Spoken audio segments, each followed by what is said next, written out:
Hello and welcome to the Second Tier Podcast. I'm Ryan Dilks and I'm joined by the Wolverine to my Deadpool. It's Justin Peach. Good day to you, Ryan.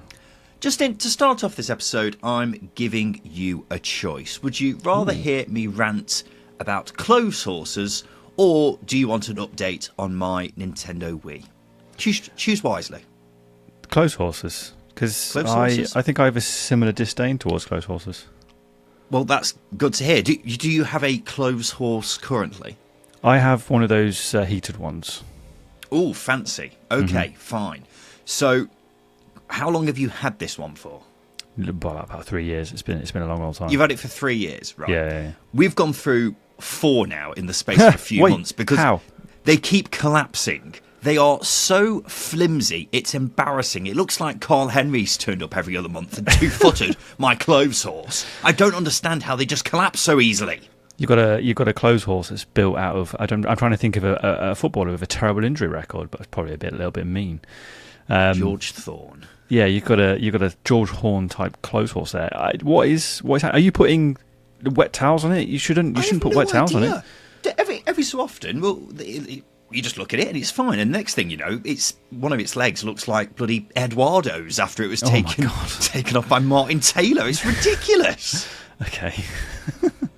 I mean, that's quite a severe case of the old, brutalism. I don't know what to suggest for you other than don't put heavy irons on there. Get clothes. We're not putting heavy irons on. What's wrong with a clothesline in the old outdoors? Well, we don't have a clothesline out here. Get a clothesline. I don't know where we put one anyway. But I just don't understand. We're spending about £15 every couple of months on a new clothes horse because they just keep falling apart. So we've bought a new one now, which is 3 times the price. So thank you, Amazon. But we're now. They should probably go to Wilko. You'll get a good old clothes horse. Wilko doesn't exist anymore, Justin. Oh, shit, it's dead. Like your clothes horses.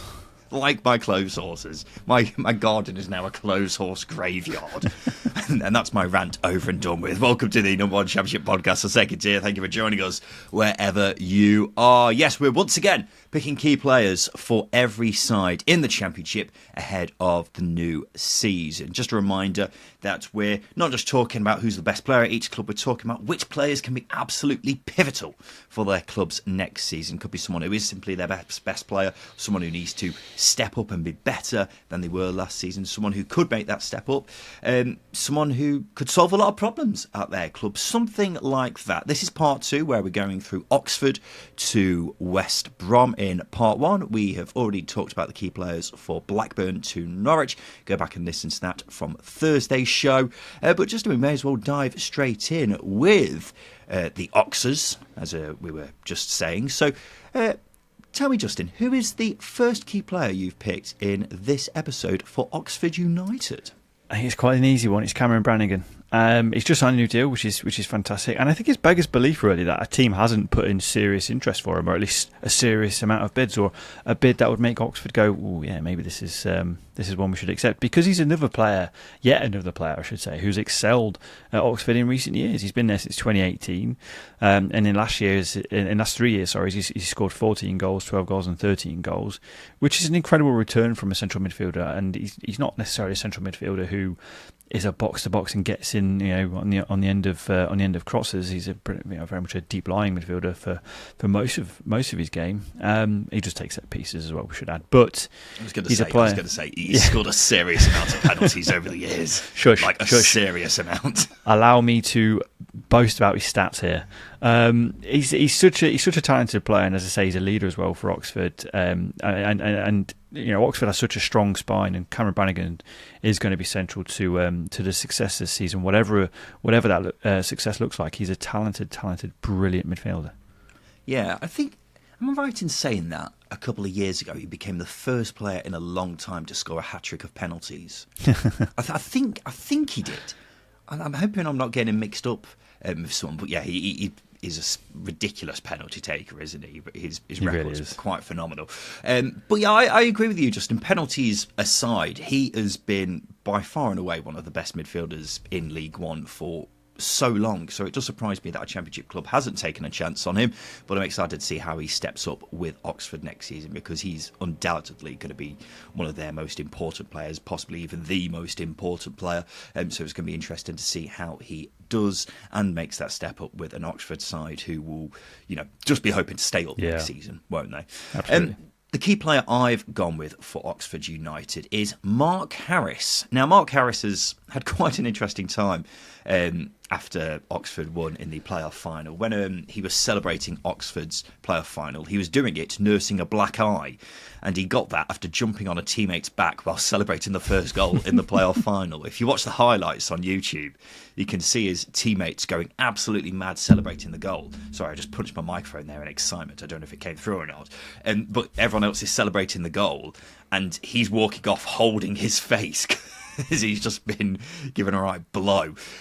Still played the rest of the match with his eye presumably throbbing, but fair play to him. But look, Justin, you and I were familiar with Harris from his time at Cardiff, where he had a handful of moments, but by and large didn't look good enough for the Championship, if we're being honest. So he needed to step down a level, and did well at Oxford last season. 15 goals, 4 assists. Is he ready for the Championship now? Guess we're about to find out. I think he could find himself a bit isolated at times, with far fewer touches of the ball and far fewer chances, because, as we say, Oxford will be up against it most weeks in the Championship this coming season. And no Josh Murphy means they need goals. That's going to be Harris's job heading into this next season. I'm slightly sceptical about whether he can be the man to score enough goals to keep Oxford up. But by all means, prove me wrong, Mark Harris. So I'm interested to see how he does next season, Justin. I'm also interested. I know at Cardiff, his record wasn't great. It was literally a handful of goals each season, 3-4 goals when he was there. But he's always one of those types of players who will give 100%.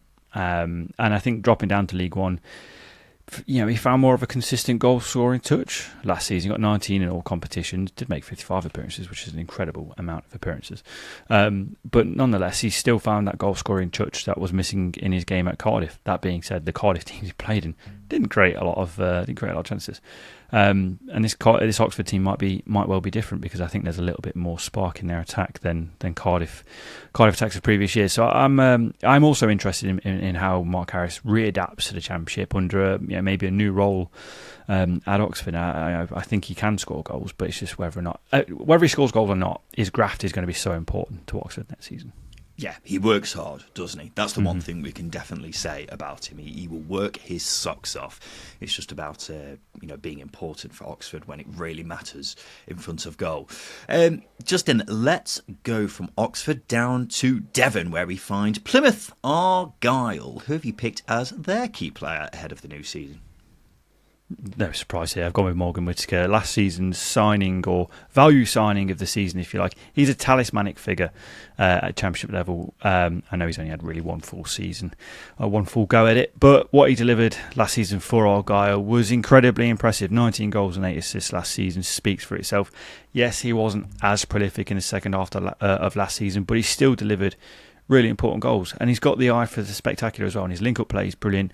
Just his all-round game is a fantastic asset to have for Argyle, and whether Rooney can tap into that or not remains to be seen. But even if he can't, I think Whittaker's got the onus and the quality and ability to take a game by the scruff of the neck and go. And he will be under pressure to deliver again, but I think the quality he does possess is there, and I think he's capable of stepping up once more.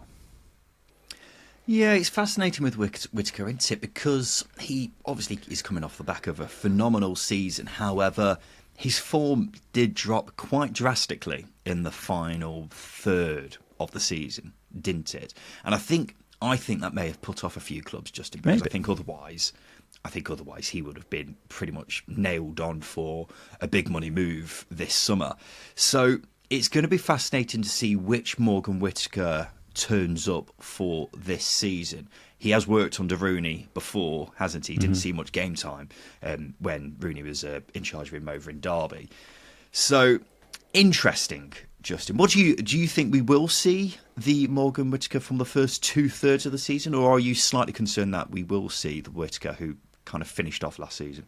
I think it depends how Rooney deploys him, doesn't it? If it's an Ian Foster type vibe, then Whittaker's probably going to get a handful of goals next season, mainly because I think the reason why there was a downturn in form from Whittaker is because Ian Foster was focusing on things to tighten him up. He stopped focusing on the strengths of the Argyle team, which was just attack. And I think if they did that, Whittaker would have scored a fair few more goals. That being said, can he repeat what he did last season? He set a very high bar for himself. And I think it would be unfair to expect him to try and go for 20 goals once more. But that being said, I think he's got the quality to do it. I just hope that he's got the freedom to do it. You know, he's playing without that pressure, because I think if he can play without that pressure, that's going to help him go a long way. Yeah. Do we have Wayne Rooney in being able to get the most out of a player as talented as Morgan Whittaker? Yeah, that's that face there, just in which the listener won't be able to see, but I think they can imagine what kind of face you're putting just there. I breathed out, my body language dropped a little bit. yeah, that's the concern, isn't it? My key player for Plymouth Argyle next season is Michael Cooper. And I don't think a lot of people outside of Plymouth realise how good a goalkeeper Michael Cooper is. He is unbelievable. We're genuinely talking about one of the best keepers in the league for me. And if it wasn't for injuries, which have really hampered him over the past couple of seasons, I think he would be in the Premier League right now, playing regularly. I think he's that good, Justin. I genuinely think he's that good. And that's why he's been linked with a move away this past summer, particularly because he's in the last year of his contract. However, Wayne Rooney has said this past week that he expects him to stay at Plymouth this season.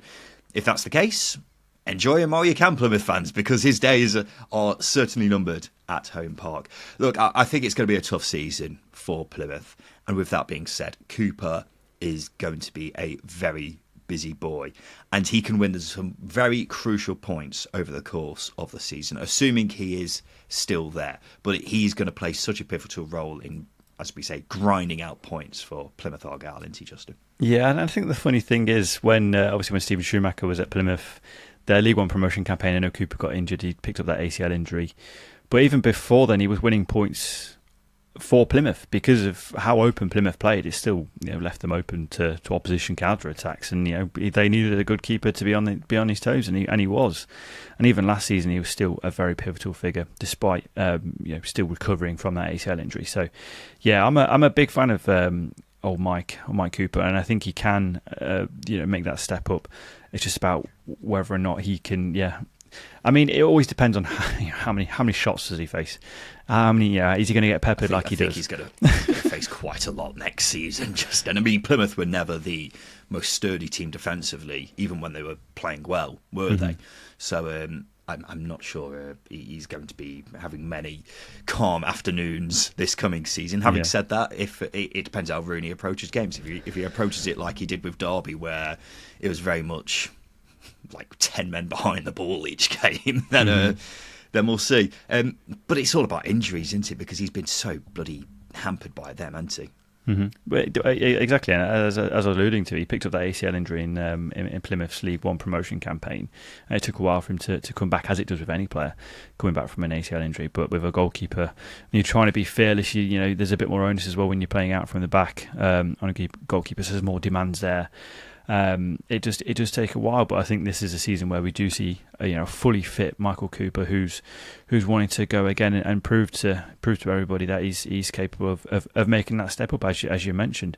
I know you said that he might, Rooney said that it was stay the year. Contract, as you pointed out, does expire at the end of the season, so even if he does stay till the end of the season, might well be on his way still. But I think that's a positive thing for Plymouth. Players are coming through their academy, players as quality as Mike Cooper. I think it's a good thing. Yeah.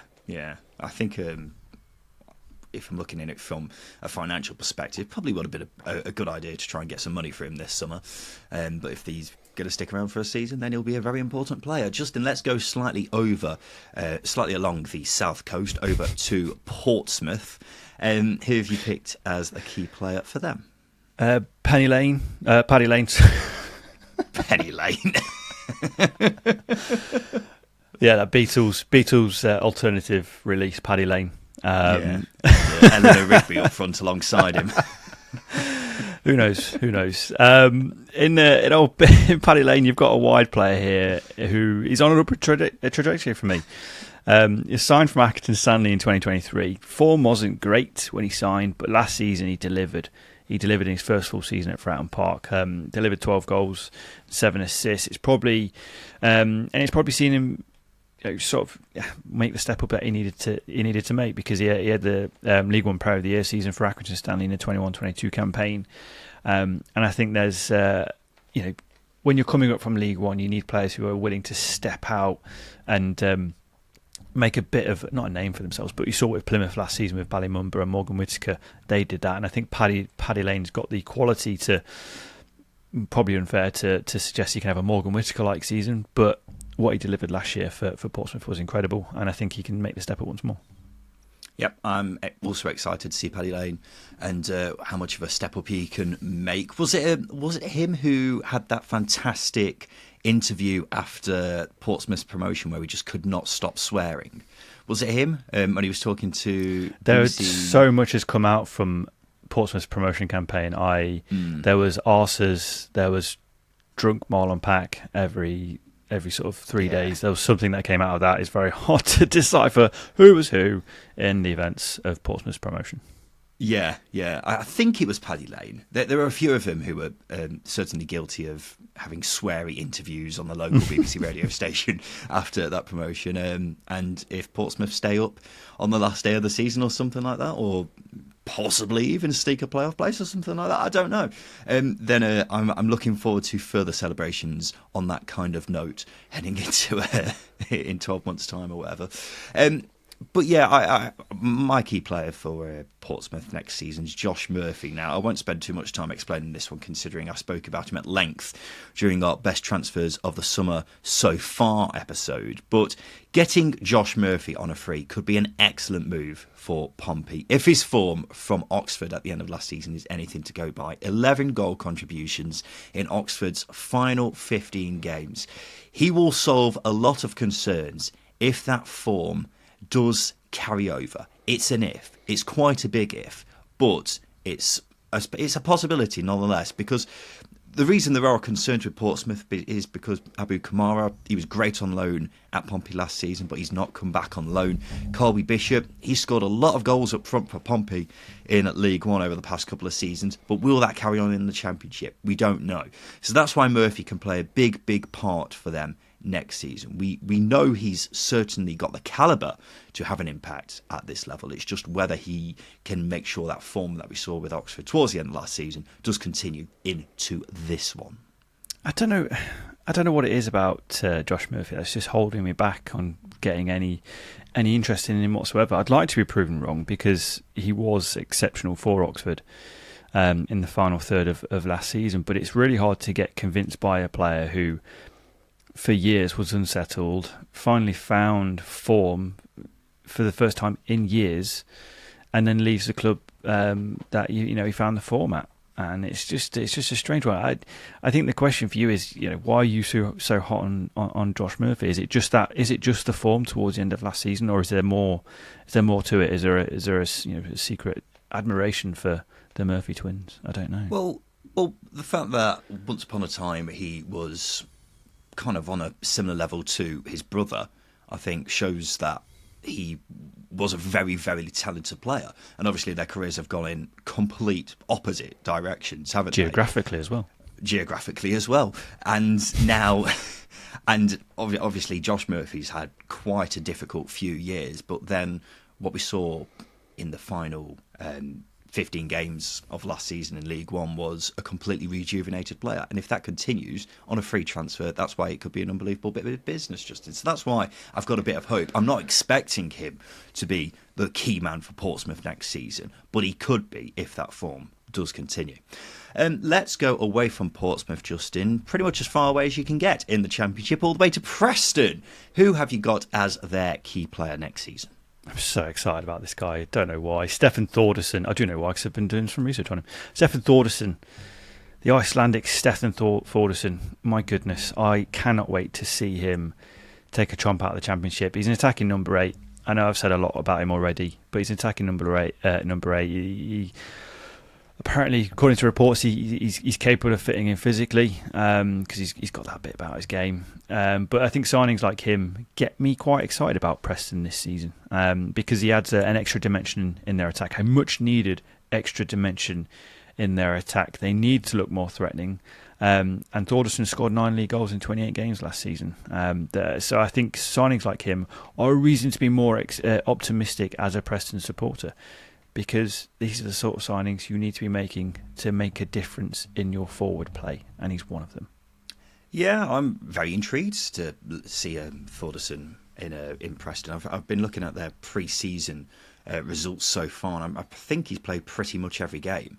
In kind of a two-man midfield, because they've been playing 3 at the back and 3-4-3, I think, and he's been playing as part of the 2 in midfield. So that's going to be interesting to see how that works. But yeah, from what I've read about him, Justin, he does seem like he certainly matches up physically to the Championship.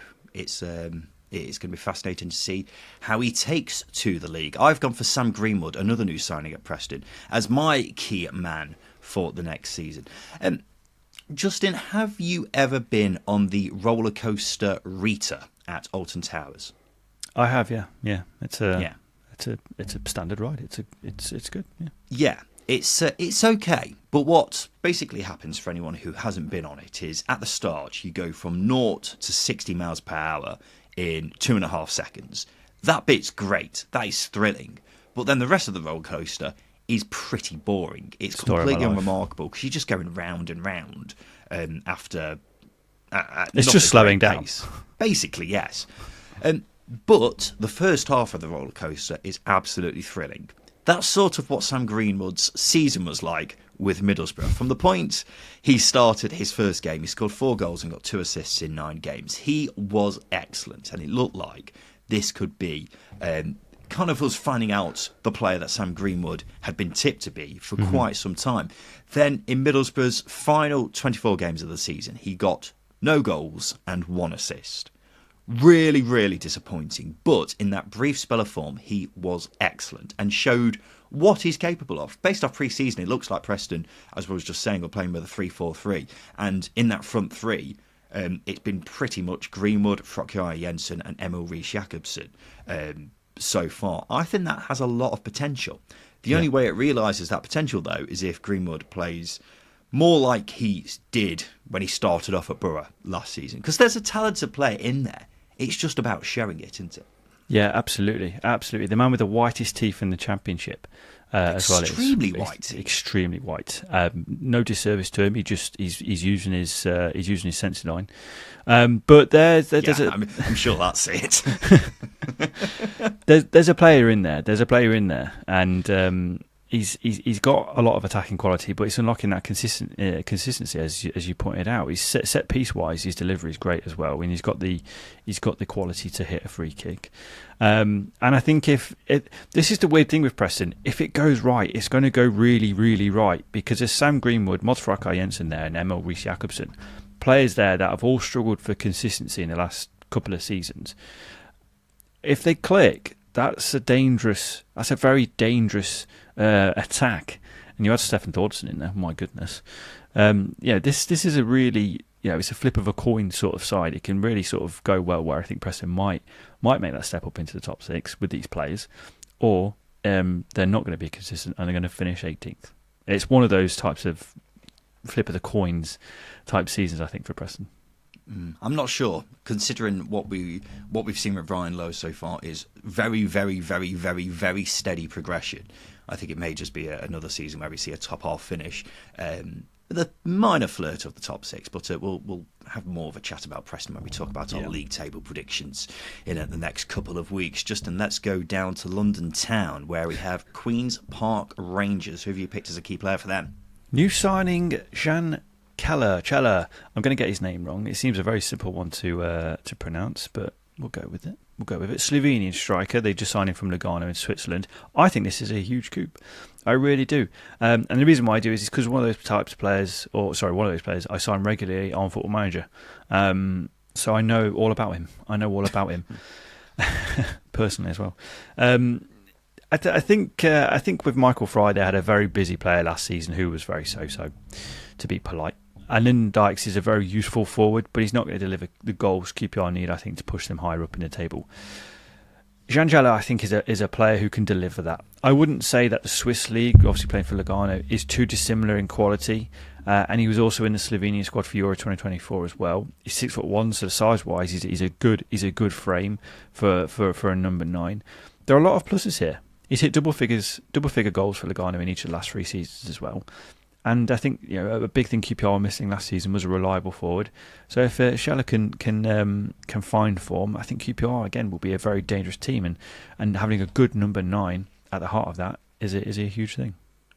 Yeah, they've tried a few players as their main striker now, haven't they? And obviously Sinclair Armstrong last season offers a fair bit in other areas, but he's certainly not prolific. Lyndon Dykes certainly ain't prolific. And then Fry as well, who they also got in halfway through the season, definitely wasn't prolific either. So hopefully this guy is the one, Justin, and hopefully he can be the one who scores the goals that keeps QPR away from danger and can see them moving up the table once again. I've gone for the key player for Rangers as Elias Chair. Now, it's probably a bit of a tap in this one, but shock horror, it's 2024 and Elias Chair is still at QPR and he's still their best player. There were some legal issues, which we won't discuss here. Previous reports indicated we may not see him this season because of those issues, but they're out of the way now, and that's big news for QPR. They weren't great going forwards last season, the 4th lowest scorers in the league. Now, a big part of that was down to their strikers just not being very good in front of goal. But imagine if they didn't have Elias Chair, they would have been in even bigger trouble last season. And with Chris Willett gone, the curative responsibility is even heavier on Chair's shoulders more than ever. And that's why for, 4th season in a row now, he's by far their most important player. And this is just another case of that, Justin.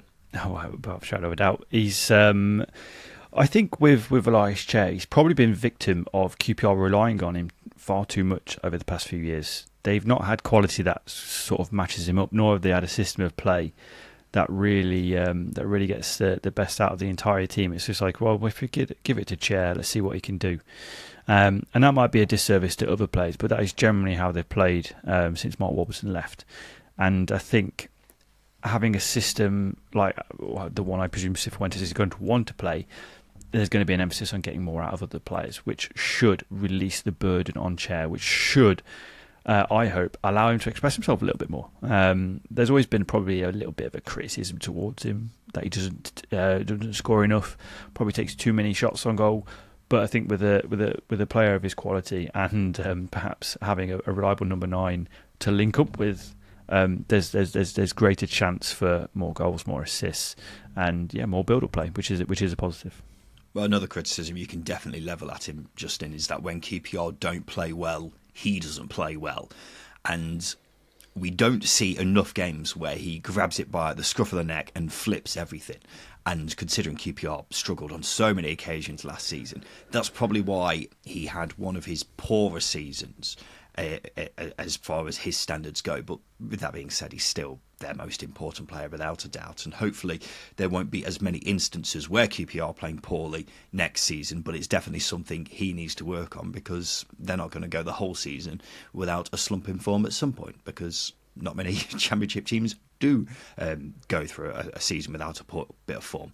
Justin, let's take a quick break. After that, we'll go up to Sheffield.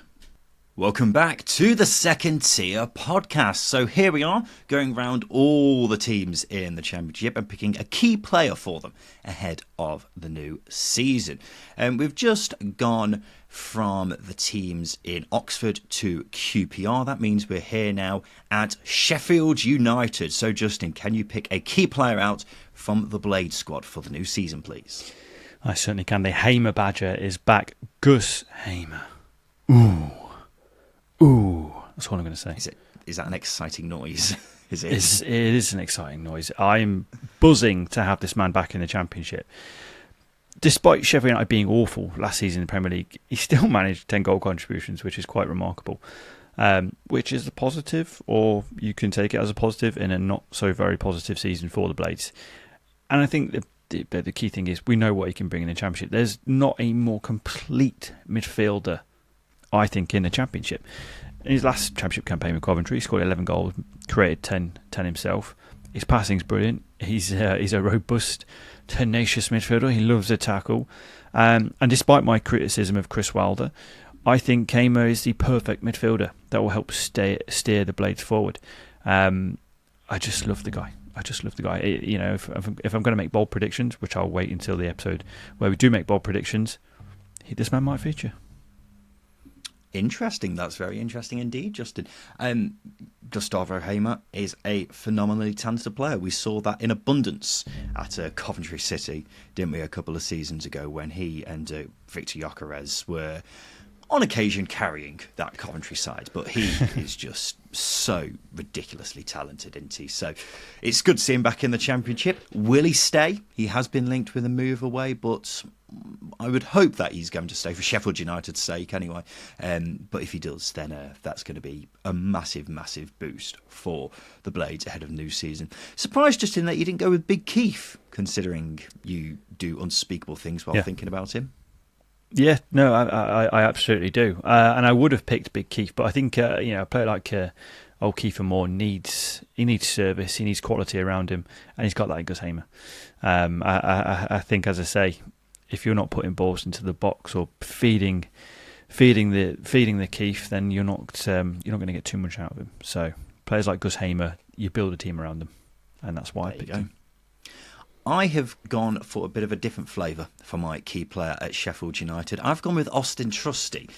Now, people who may not have paid much attention to last season may not have realised that Sheffield United weren't very good in the Premier League. One of the highlights of their shittiness was breaking the Premier League record for most goals conceded in a season. Now, considering they've signed Kiefer Moore and Callum O'Hare to help them in attack, and as we've just mentioned, they've got Gustavo Hamer in midfield, they'll be hoping their defence has a much better season. That's where Austin Trusty comes in. He was a regular for Sheffield United this season, unfortunately for him, and he'll be at the heart of Sheffield United's defence once again, even more so if Anel Ahmedhodzic leaves, because he has been linked with a move away, and while he probably is their best defender, if he is to go, then Austin Trusty will have to take up that mantle. And I've got to say, it always seemed like a bit of a strange move for me, him going to Sheffield United last season. I was impressed with him at Birmingham the season before, but I think he was playing in the Premier League a bit too soon. Mm-hmm. So he's got a point to prove now, and hopefully it will do his career a world of good in stepping down a level. Do you see what I mean, Justin? I do. Did you not fancy a Callum O'Hare or I wouldn't say Sam McCallum, I'm just picking names out of the hat. Just players who are likely to contribute a little bit more than someone who's just had a really, really disastrous season. I think everyone at Sheffield United had a disastrous season, Justin. But not Hamer. I mean, joking. Considering they conceded the most goals in Premier League history, then I think that's certainly one area where they've got to improve. I think that's fair to say. So that's why I went with Trusty, because if he has a phenomenal season, then that will completely change a lot for Sheffield United. As we mentioned, the attack looks like it's pretty tidy now. So the obvious area to improve in is at centre-back. And just in defence in general, I suppose, actually. Let's go from the red half of Sheffield to the blue half of Sheffield. Who's your key player for Sheffield Wednesday, Justin? I've gone with Anthony Massar, but I think there's an element of unknown with Sheffield Wednesday this coming season, which is kind of strange because obviously Danny Rawls taking charge of his first full pre-season. They've recruited extensively, and things may change, things may be adapted. So I think it was quite hard to pick, but the reason why I picked out Massar is because he was a bright spark even in the worst of times for Wednesday last year. He scored 7 and assisted 5, which isn't a incredible return by any means. But I think in a team that was built with hard-working players, he was a bit of zest about him. He had a lot of quality dribbling-wise in what was a very, it was just a cheese sandwich attack. But he was a bit of pickle. I don't really do sandwiches very often, but cheese and pickle is a bit better than cheese, right? So he was a lot better. He brought something else to the table. Did Anthony Masaba, and I think under Danny Rule in another year, I think he can be a key man to step up once again and be a solidified, bona fide regular starter rather than a player who start a handful of games, bench for a handful of games. Yeah, I was really impressed with Masaba in areas last season. He always seemed like a bit of a random signing, but when he actually started getting going, he was one of the players who really benefited quite a lot from the tutelage of Danny Rule. So I'm interested to see whether he makes that step up, because he is still quite a young lad, isn't he? How old is he? He's only 23. So, yeah, he's certainly got loads of growing room, and we'll be interested to see if he can make the step up even further, particularly because Sheffield Wednesday have added quite a lot over this summer so far, haven't they? My key player for Sheffield Wednesday is someone who we're all familiar with. It's my friend and yours, Barry Bannon. It's 2024, and Barry Bannon is still as important to Sheffield Wednesday as ever, despite him turning 35 this coming season. We've spoken a lot about how active Wednesday have been this summer. Certainly been eye-catching, the number of players that they've brought in. They've still got a startlingly low number of central midfielders, though. They've only got 3 at the time of recording, which is why Barry Bannon is still doing his thing, and he's still going to be at the heart of this Sheffield Wednesday team.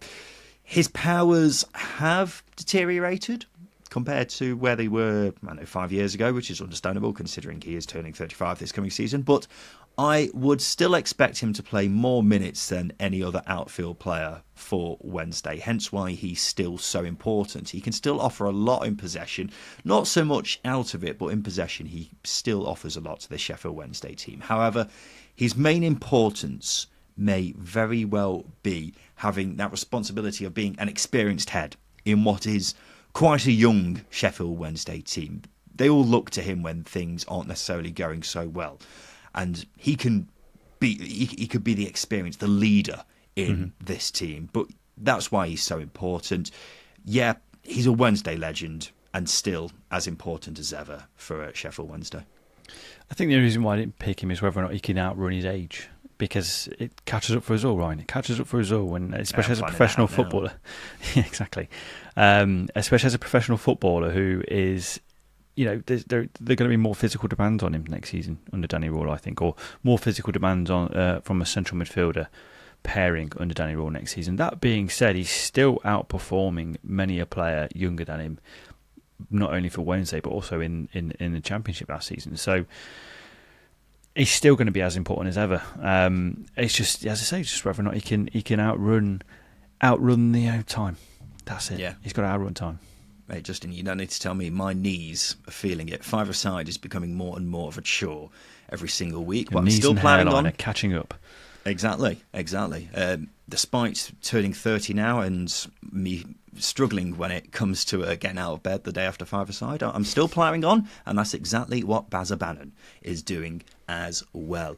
Let's go slightly down from Sheffield over to Staffordshire, where we have Stoke City. Justin, can you pick a key player for them, please? I certainly can. I've gone with Wouter Berger. I wasn't overly impressed with him last season as a collective, but towards the end of last season, his form improved, as did Stokes, and we started to see a bit of the player many were expecting. I think if you go back to when he signed, the fanfare that came with him was quite remarkable, really.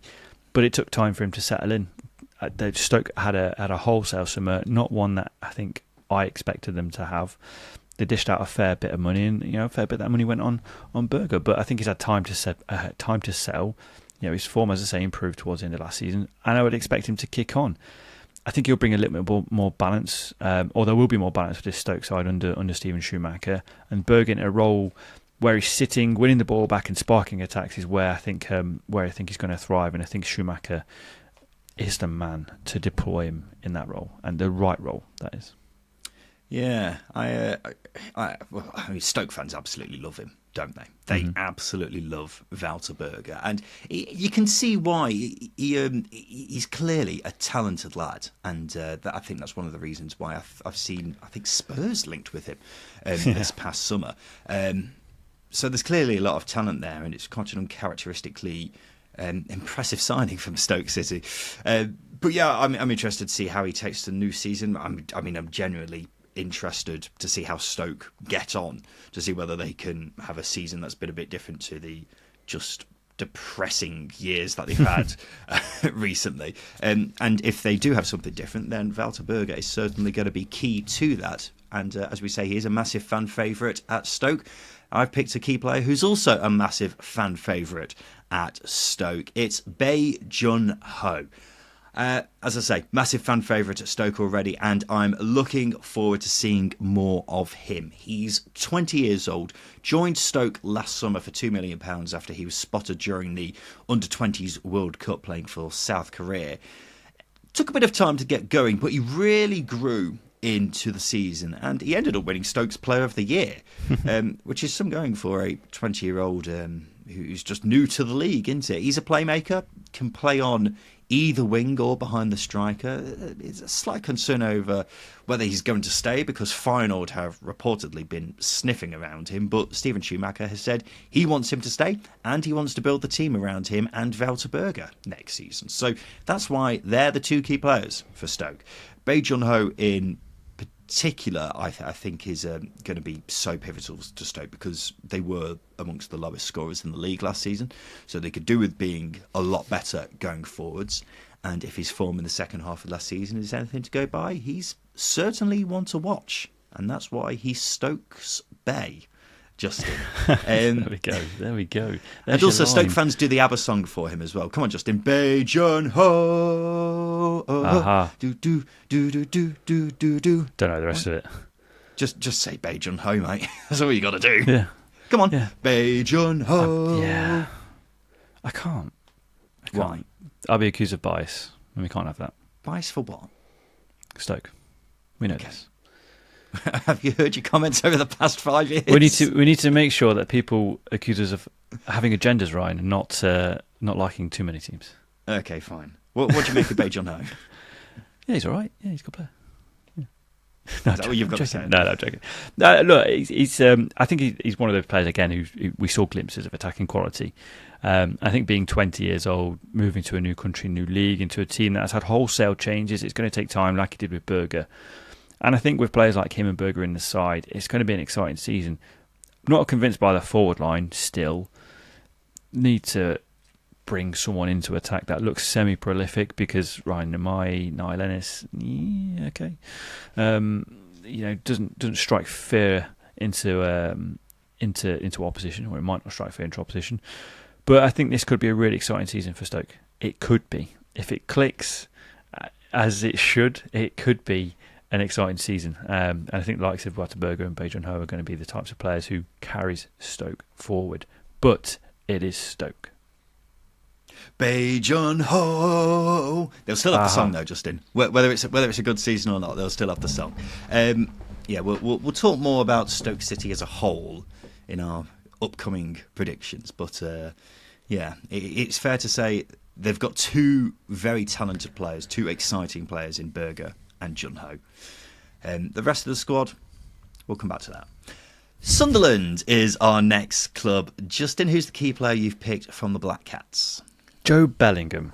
I don't know who's going to be at Sunderland come the end of the summer. Is Jack Clark going to stay there? I don't know. I think many are confident he will, but I'm not, because I just feel like it'd be stupid if a Premier League's clean team doesn't come in with a £20 million bid for him. Likewise with Dan Neil, amongst a couple of others. So I've gone with Joe Bellingham, whom I expect to still be at the Stadium of Light come the end of August at the very least. Look, there'll be a lot of Sunderland fans who will say that he wasn't amazing last season. It's probably right, but he's still a kid. He's still a kid, and it was his first full season where he was a trusted starter, and he still delivered goals. And I think he's going to be, even more trusted under old Reggie Libri, because that's what he wants to do. Reggie Libri wants to develop youngsters and develop that squad and make them a better all-round unit. And I think he's going to get more out of the likes of Bellingham. The young players are really going to thrive under Libri, the new coach. So, yeah, for me, I've gone with Joe Bellingham. Can he eclipse 7 goals he scored last season? I think he can, especially after watching Jude Bellingham underwhelm at the Euros this summer. Controversial, I know, but one Bellingham's got to step up this season, and I think it'll be Job. I was just about to applaud you for managing to do a whole segment where we talked about Joe Bellingham and Yeah, didn't that's mention true. his brother, That's but you managed to let yourself down right at the end. I've seen Sunderland fans giving Job quite a bit of stick after the season that he's just had, but I think it's just so unfair because he's quite clearly being compared to his brother, isn't he? Which is it's just ridiculous. How old is he? 18, 19? Yeah. He's I think I'm right in saying only Archie Gray played more minutes out of every teenager in the Championship last season than Joe Bellingham. Any other player who didn't have the last name Bellingham would be getting loads of praise for that and would be a really exciting player. But because he's let's be honest, in the shadow of his brother, it makes all criticism headed his way completely unfair. So I think we've got to just kind of forget that he's Jude Bellingham's brother and just appreciate that this is a very, very talented player who will probably go on to play in the Premier League. Whether he'll ever reach the same heights of his brother, probably not, because he's a freak. But Joe Bellingham is such a talented boy, and I'm looking forward to seeing him hopefully make that step up with Sunderland this season and become an even more important player than he has been, Justin. Yeah, any 18, 19-year-old who scores 7 goals in their first full season, plays 40-plus games, deserves credit, deserves a hell of a lot of credit. And I know he took the number 7 shirt as well, so maybe there was a bit of confidence there. And I think some credit to Mowbray as well for trusting Bellingham and making him a starter. But perhaps it was a tad unfair to put a lot of what's the word I'm looking for, responsibility on such a young head. Sunderland needed a striker that would step up last season. They didn't get it, and Bellingham delivered the best he could, as consistently as he could. And he's going to make mistakes because he's a kid. And he's going to make mistakes this season because he's still a kid. He's also not a striker, Justin. We've got to keep that in mind. He was very much pigeonholed, wasn't he? So. Yeah. But there's potential there. And there's I think, maybe I'm putting pressure on him. Quite ironic I'm saying this, but I think he's going to be a key player for Sunderland once again because I think he's got that ability and maybe that little bit of arrogance you need to step up, to make that step up.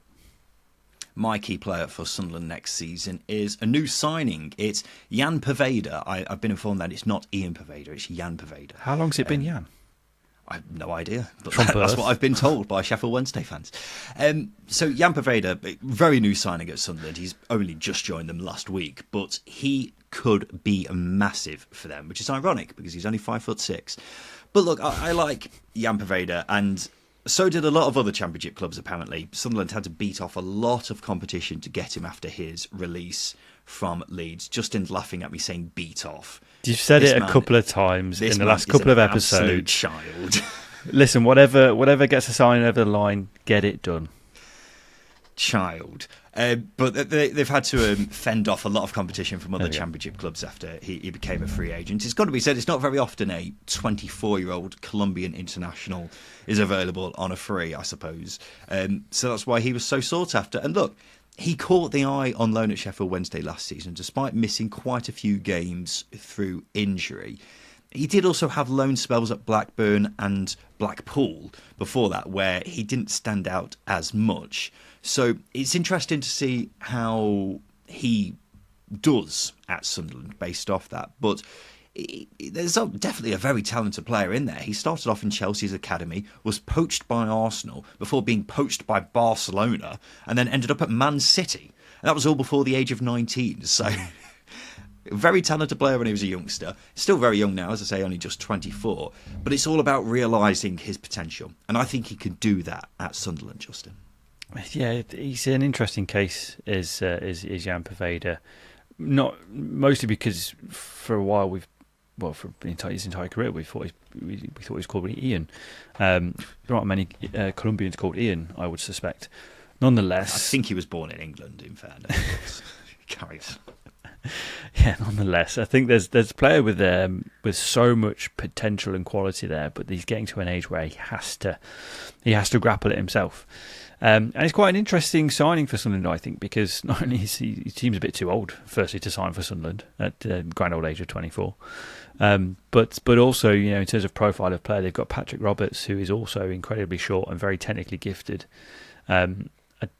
Just it seems too similar to have two players of a similar profile, but I think that gives Sunderland a little bit more depth. Whether or not Poveda is going to be a guaranteed starter, I don't know. But like I said, there's a lot of unanswered quality there, isn't there? Do you think he will start if Jack Clarke stays? Do you think he'll be a starter ahead of the likes of Patrick Roberts and old Clarky boy? Well, that's the question, isn't it? Is Jack Clarke going to stay? If he doesn't, then I would imagine Poveda is going to be a regular starter next season. Even if Clarke does go, even if Clarke does stay, it wouldn't surprise me if he starts ahead of Roberts, because he's coming off the back of a pretty flat season, isn't he? And we're getting towards, of course, 2 years now since Sunderland last had a good, fit striker. So they definitely need reinforcements in attack. Poveda helps with that. And he could become a real fan favourite at Sunderland, I think, because he has that ability to excite the supporters. He's a crowd pleaser. Yeah, exactly, and that's exactly what Sunderland need, particularly if Jack Clarke goes out the door. Justin, let's head over to Swansea. Who have you picked as a key player for them? I've gone with Giancarlo Franco, again, another player I've picked out in recent episodes. I think a signing like him is going to be pivotal for Swansea to bring some much-needed robustness into their team. Even under Russell Martin, they've been a bit easy to play through at times. I think Franco is going to bring a lot of energy and intensity into that midfield, and also aggression. That's going to help them compete and add a lot more to that midfield that Luke Williams is probably going to need if he's going to, really deploy that possession attacking style of play that we think he will go with Swansea, like he did at Notts County, the Swansea way, if you like.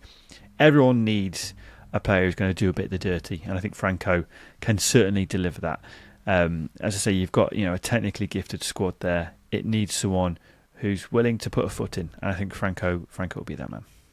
Yeah, I don't know much about him, Justin, but Swansea have gone out of their way to sign him up for a fair bit of money. I think I'm right in saying. Yeah, a couple of minutes. Yeah, so it's not very Swansea-esque to spend that much on a player.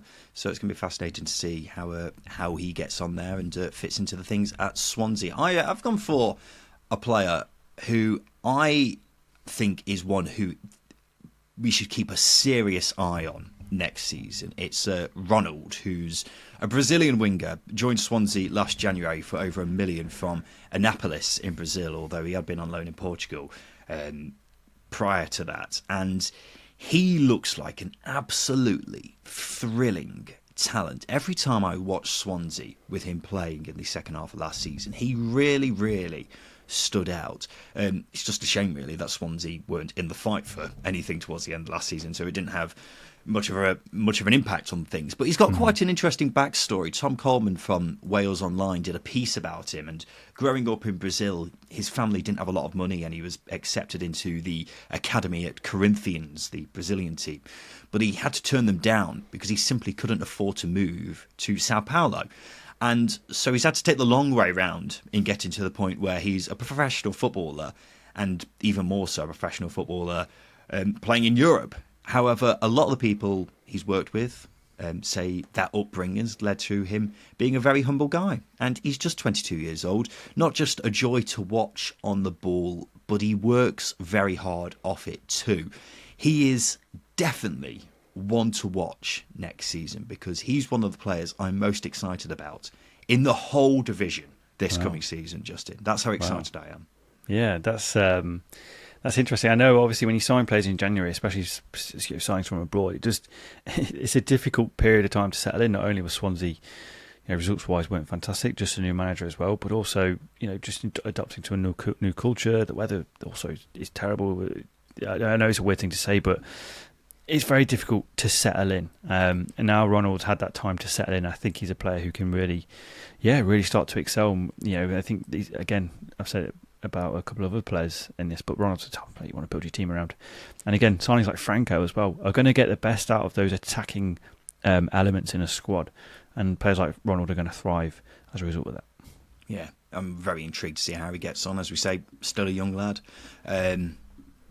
He's very because he's because of that background that we were just talking about, he's very much a kind of a street footballer, if you will, and he's still got that Brazilian flair that we like to see in these kind of players, and that's why he's going to be an exciting player for Swansea heading into next season. Justin, let's go over to Watford. Who's a key player for the Hornets in your eyes next season? Yeah, Watford is such an interesting case, I think, going into this season, mainly because we don't know who's going to still be there. We don't know who they're going to bring in. Recruitment-wise, it's a strange one. Let me add in, Justin. I without giving too much away for our predictions in the coming days. I mean, I can't give much away because I haven't made my mind up fully yet.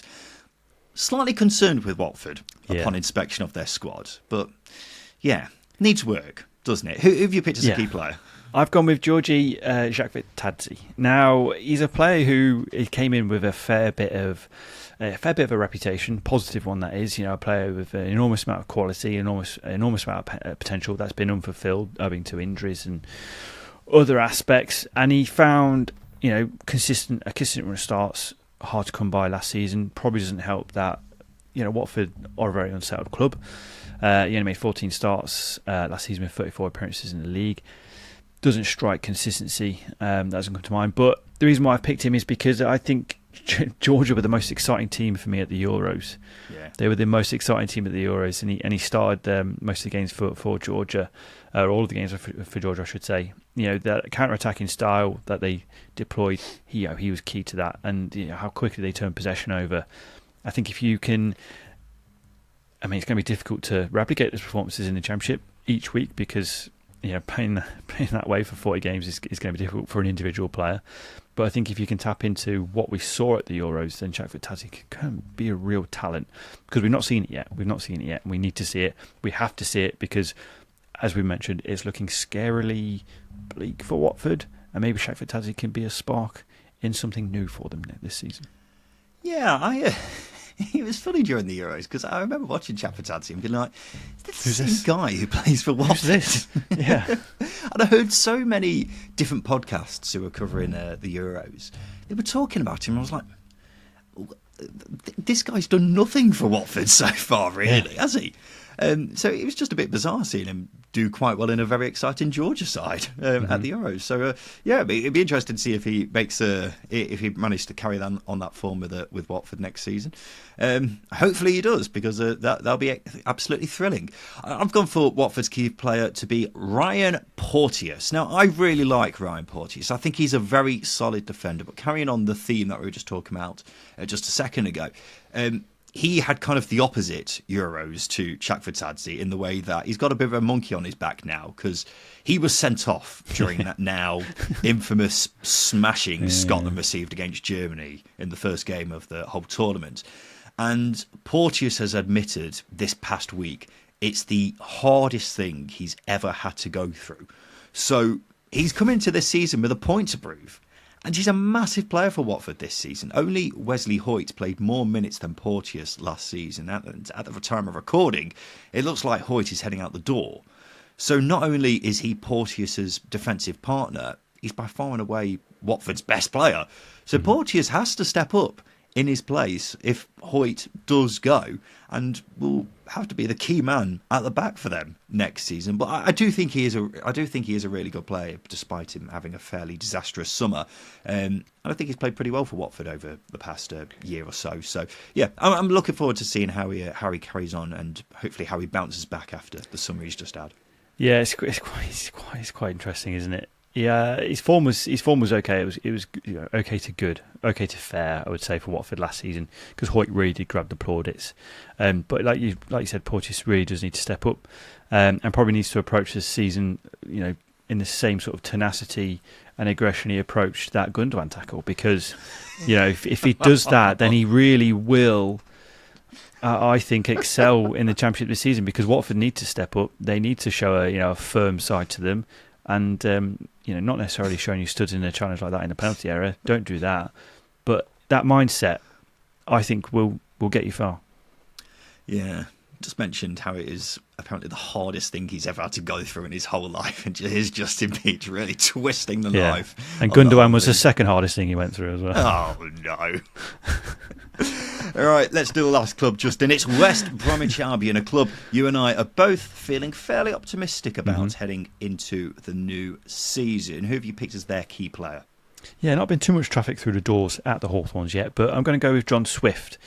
I think I was sceptical of John Swift when he signed, mainly because it depends what John Swift you get. But I think for the most part, we got a good John Swift last season.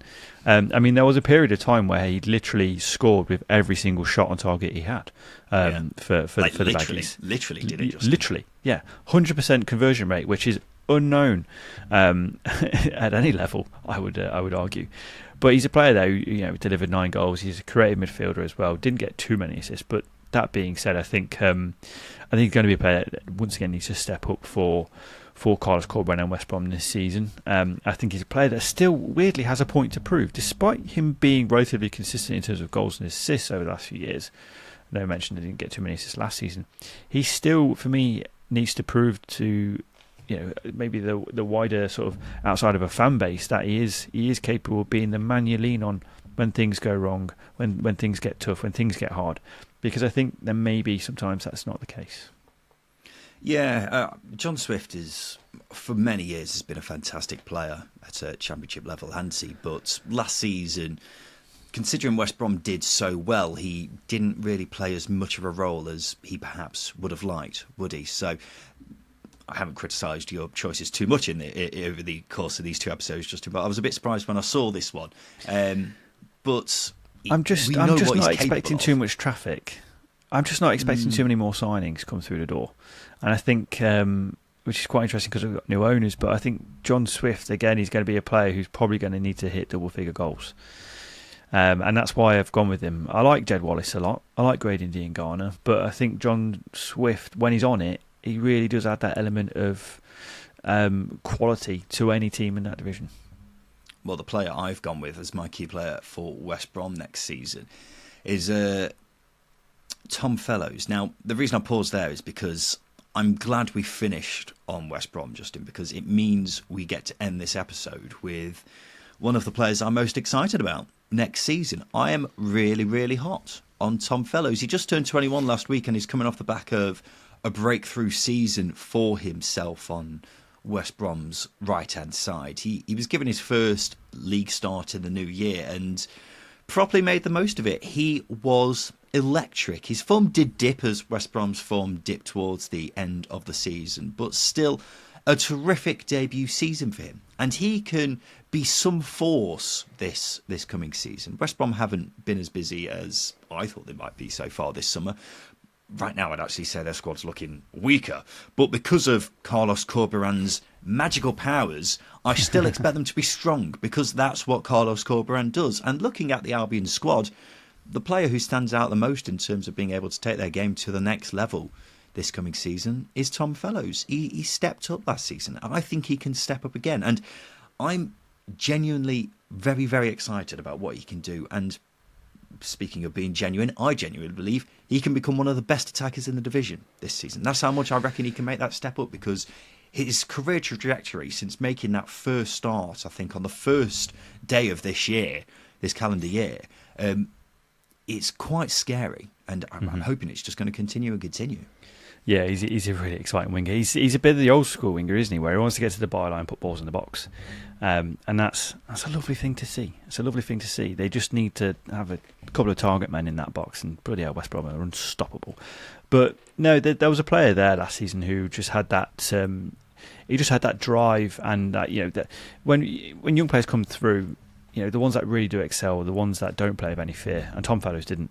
In quite a West Brom side built by Corberán that I wouldn't say they play with fear, but they play with a structure because it's we don't want to concede first type mentality. But when you've got a spark like Tom Fellows in there, I think it's great because there's an air of unpredictability he brings to that side. And I think maybe I wouldn't put too much pressure on him, because I think the more experienced players like John Swift, Jed Wallace, they have to deliver to make sure the pressure isn't on a 20, 21-year-old.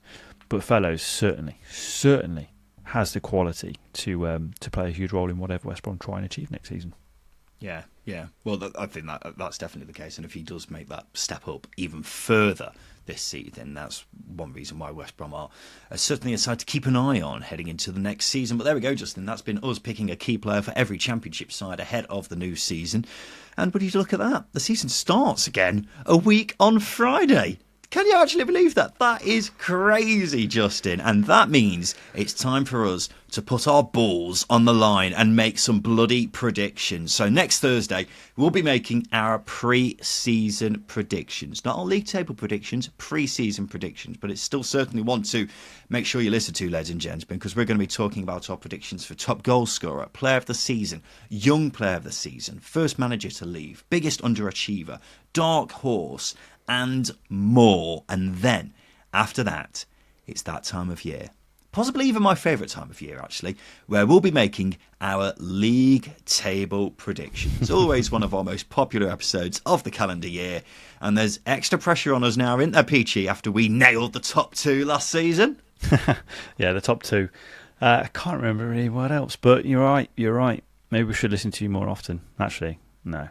I retract that statement so quickly because I know it's just gone straight to your ego. Hey, all I'm saying is I predicted Luton to go up the season before, predicted Ipswich to go up last season. I don't want to big myself up too much, but I think I am the Championship Messiah. So all will be revealed in the next couple of weeks as we make our predictions ahead of the new season. You don't want to miss it, ladies and gentlemen. So we look forward to seeing you on Thursday for the first of our prediction episodes. But this has been the Second Tier Podcast. I have been Ryan Dilks. I've been Justin Peach. And a big thank you for listening.